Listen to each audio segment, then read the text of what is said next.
जय सद्गुरू श्री स्वामी समर्थ। या आता मी तुम्हाला बांगडा कसा करायचा ते दाखवते। बघा, हे बांगड्याचे 4-5 मी तुकडे घेतलेले आहेत, म्हणजे पुरे बांगडेच घेतले मी 4-5। त्याला लिंबू लावून ठेवलेला आहे मी आता। आणि हे बघा सामग्री, हा कांदा आहे, कढीपत्ता आहे, टॅमॅटो आहे, कोथिंबीर घेतली आहे आणि हे अद्रक लसणीचा पेस्ट आहे, म्हणजे अद्रक घेतलेला आहे मी। आणि हे बघा, हे सगळे बेसिक मसाले आपल्या घरी जे असतात गरम मसाले, ते सगळे गरम मसाले मी घेतले। इथे हळद, मीठ आणि मसाला। चला या आपण कसं बनवायचं ते मी तुम्हाला दाखवते। आता आपण गॅस थोडं फास्टच करून घ्यायचं आणि आता आपण तेल टाकूया। तेल 3-4 गुदले मोठेच टाकायचे। हे बघा, हे तेल मी टाकलंय। आता ह्याला आपण गरम होऊ द्यायचं। आता आपण बघा, हे आपण कढीपत्ता टाकूया। बघा कसं तेल असं तडतडलं पाहिजे। आता आपण ह्याच्यामध्ये कांदा टाकायचा।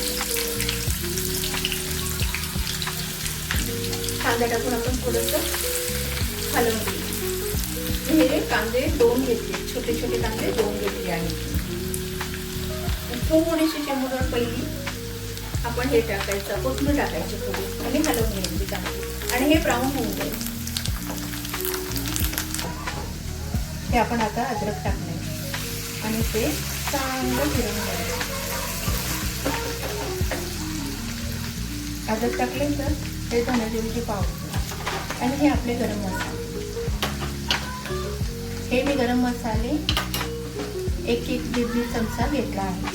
आता आपण ह्याच्यामध्ये थोडी हळद टाकायची आणि आपल्याला मसाला तुम्हाला जितका तिखट वाटेल तेवढा मसाला घ्यायचा। मी 1 चमचा घेतला आणि ह्याला चांगलंसं हळवून घ्यायचं, पण गॅस बारीक करायचा।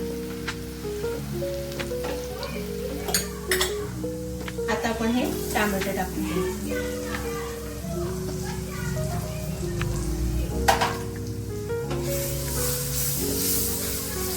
टॅमॅटो ना आपण एकजीव करून घ्यायचं। आता मी त्याच्यामध्ये थोडा अर्धा चमचा मीठ टाकते।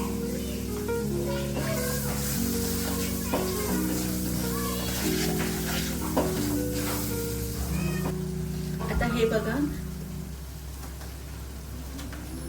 हे मी मोठे 2 चमचे आमचा भाजलेला मसाला आहे। ह्याच्यामध्ये मी कांदा, लसूण, खोबरं असं वाटप करून घेतलेलं आहे। कोथिंबीर थोडी असं करून वाटप घेतलंय। हे चांगलं एकजीव परतून घ्यायचं।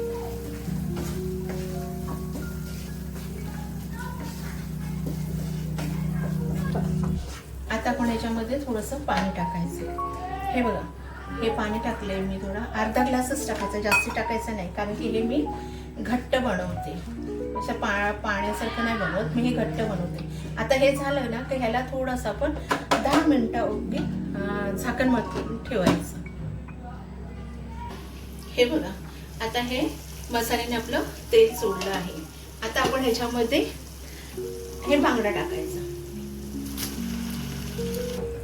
आता आपण हे बांगडा बघा टाकून घेतलेलं आहे। थोडंसं हे वर खाली, थोडंसं, जास्त नाही, थोडंसं वर खाली करायचं।